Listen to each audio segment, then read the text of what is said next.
Welcome to Hunter Beyond Time and Space Chapter 39. The Farthest Road in All Shortcuts. Lin Xiaoxiao is a smart and clever person, but she doesn't have a very deep understanding of human nature. When the other person returned to the restaurant but refused to talk about the interrogation results, Qingchen already had an answer in his mind. Because there was nothing that couldn't be said about that information, and sooner or later, everyone in the inner world would know about the time traveler. Unless, the interrogation results had a secret that involved someone who was present. Qingchen wondered how people in the inner world would view the outer world. Leaving aside others, Li Shutong was a powerful upper-class person who would not let things veer out of control. No matter how much goodwill had been accumulated before, it was not worth mentioning in front of an upper-class person. Qingchen was not sure if Li Shutong would kill him, but he was prepared for the worst. However, Li Shutong was also a very intelligent person, and he understood everything without Lin Xiaoxiao having to say anything. "Xiaoxiao, take our spade friend somewhere else," Li Shutong ordered. "I'm not going anywhere." Guo Huchan suddenly realized that there might be a big secret here. However, Yi Wan suddenly opened a transparent force field, enveloping Li Shutong and Qingchen inside. Guo Huchan, who wanted to eavesdrop on them, was caught off guard and was thrown out by the force field. When the bald man wanted to rush back, he found that Yi Wan and Lin Xiaoxiao were already standing in front of him. Lin Xiaoxiao smiled and said, "If you want to stay here and look for the forbidden substance ACE-005, don't go any further." "I won't listen," Guo Huchan said angrily. At this time, Li Shutong calmly looked at Qingchen and asked, "So, when you had the new prisoner interrogated by Lu Guangyi these past few days, you were looking for them, right?" Qingchen thought for a moment and said, "Yes." "It's more calm than I imagined," Li Shutong sighed. "When I was your age, I wasn't as good as you." "It's not calmness, it's useless panic," Qingchen said. "Although Xiaoxiao hasn't told me the interrogation results, I know it's a big secret," Li Shutong said. "I've always been ruthless when facing uncontrollable situations."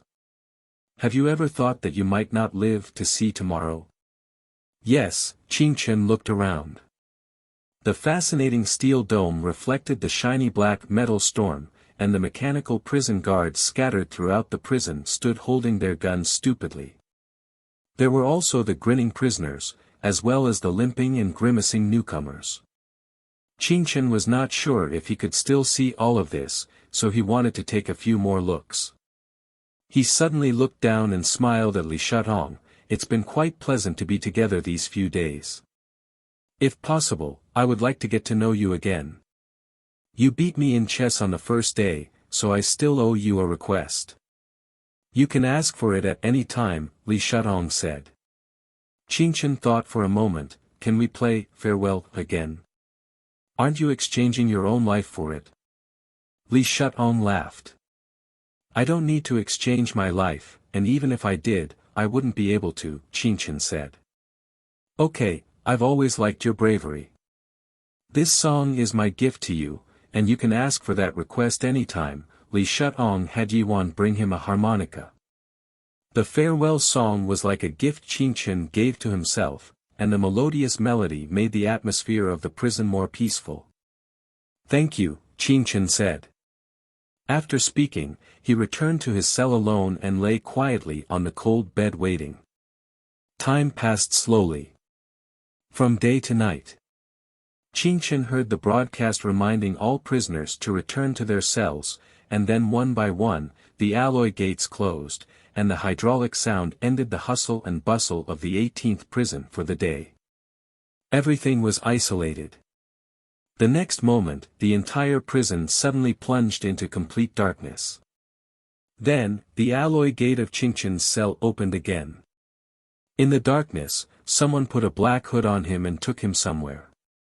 A few minutes later, the two people who had carried him placed him somewhere and then left one after the other. The sound of hydraulic pressure sounded again, as if something had been closed and cut off. Qingchen silently lay in the dark, he didn't even get up to see where he was. There was only his breathing in here, and the countdown that only he could see, which couldn't illuminate anything. Time passed slowly and heavily. Qingchen knew what kind of reaction a person would have when trapped in a closed and dark environment. You don't know where you are, and you can't talk to anyone. At this time, loneliness and fear will completely engulf a person. And lose the concept of time. Not having time is the most terrifying. Many people can't even withstand 24 hours. There was even an experiment that offered a reward of 1 million for people to stay inside for 5 days, but no one could get the 1 million. Money is indeed tempting, but 99% of people fall before the 72-hour mark. However, perhaps Li Shuang and others did not expect that Qingchen had never been afraid of loneliness. Since his parents divorced, he had been accompanied by loneliness. Qingchen was keenly aware that the lack of water would be his biggest enemy. Return to countdown, 146:09:02. The countdown on his arm helped him calculate the time. Day 1. Qingchen slowed down his breathing rate and began to recall movies in his mind. He watched The Shawshank Redemption and The Babysitter, all about prison breaks and faith. They were all movies he had memorized in his mind, but didn't need devices to replay. Because of the lack of water, the confusion of neurons caused him to feel tired. Return to countdown, 122:09:02. Day 2. Qingchen slept for a while and rewatched 8 movies in his mind. He silently lay on the floor with his eyes closed, enjoying the darkness. The feeling of hunger and thirst began to invade, but he was as if he had abandoned his external senses and was not moved. Return to countdown, 98 hours 9 minutes and 2 seconds. Day 3. The feeling of hunger began to burn his will and erode his spirit. Qingchen watched 12 movies this time and didn't sleep for a minute. The loss of water in his body made him suffer, and because of the loss of water, his body began to feel hot and cold, and his skin began to dry out. His memory began to decline, and the movies in his mind became intermittent slides. Memories of old times began to flash back and forth. Qingchen couldn't sleep anymore. Return to countdown, 74 hours 9 minutes. It was already a dark night in the 18th prison, and the lights inside the fortress had turned into dim glows. Even the unmanned drone on the beehive seemed to be in a deep sleep. Li Shuang sat at the end of the dimly lit reading area table, with his eyes closed, while Lin Xiaoxiao looked at the time beside him. "Boss, it's been 4 days." "Well," Li Shuang nodded. At this moment, weak knocking came from afar. Lu Guanyi was cursing and intermittently saying, "Li Shuang, where did you put my boss? Lu Guanyi, won't let you go, and neither will Qingshi." Since the first day of Qingchen's disappearance, Lu Guanyi had noticed that something was wrong. He caused a commotion in the 18th prison and almost caused a second metal storm.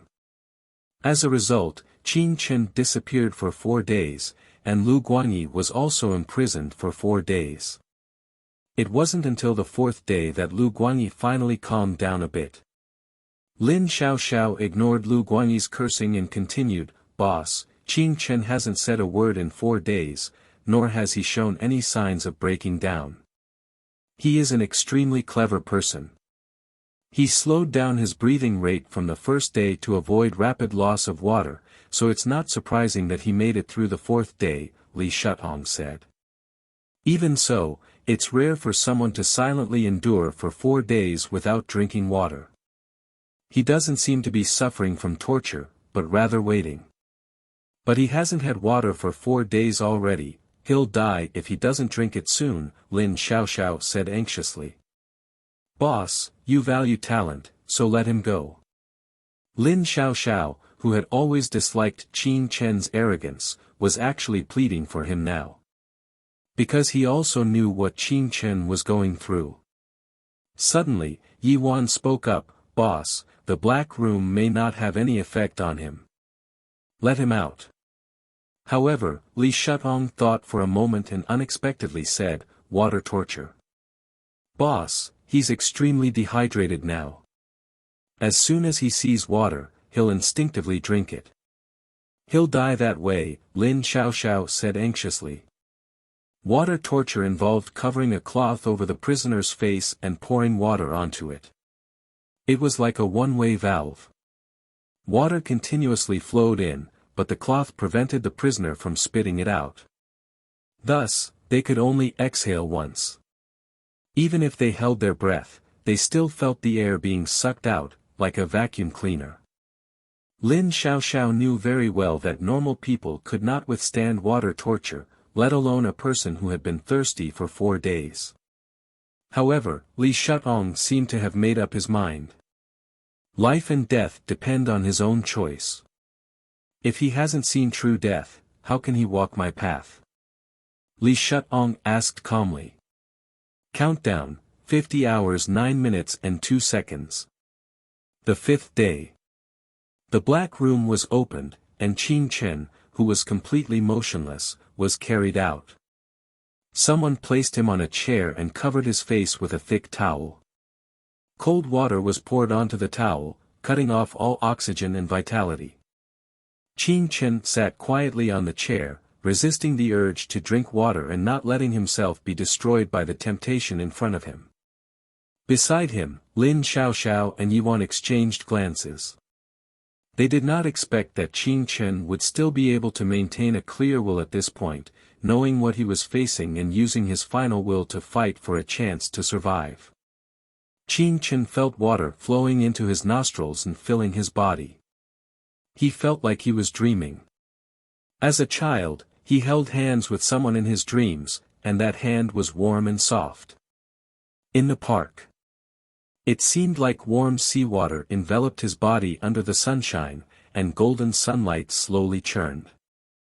The woman holding his hand suddenly asked without turning her head, Xiao Chen, your dad has someone outside. Let's go.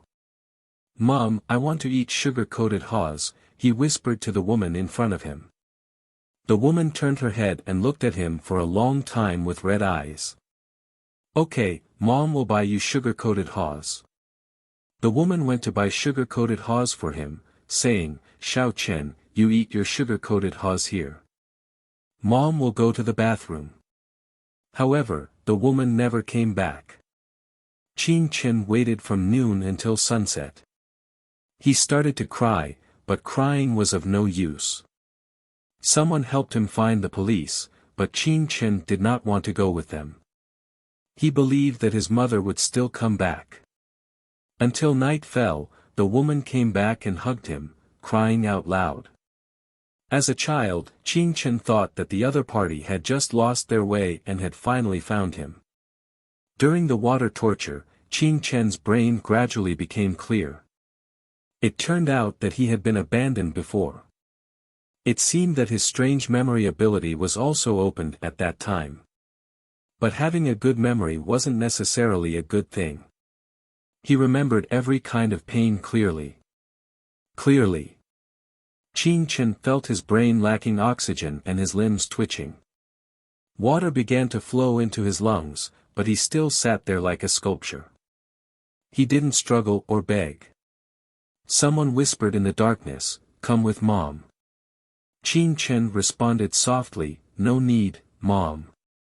The voice in the darkness said again, "Come with Mom." Qin Chen's voice became firm, "No need, I said no need, Mom." Suddenly, the wet towel on his face was lifted off by someone. The dim light seemed a bit dazzling at the moment, and he saw Lin Xiaoxiao anxiously patting his back. Li Shutong stood quietly in front of him and asked, "Why didn't you beg? I still owe you a request." Qin Chen faced the glaring light and looked stubbornly at him. He coughed out the water in his trachea and said firmly, "Because you don't need a weak person." At that moment, Li Shutong suddenly remembered the look on the other's face when he played chess for the first time. It was also a fearless and stubborn look, like a lone wolf walking in the wilderness. He knew that this was the person he was looking for. Li Shutong asked again, "Can you forget what I did to you today?" "I can't forget," Qing Chen said. "But I don't mind." "Very honest, very good," Li Shutong turned and walked outside the interrogation room. "Starting tomorrow, I will teach you personally. I will take you on the farthest path among all the shortcuts in this world."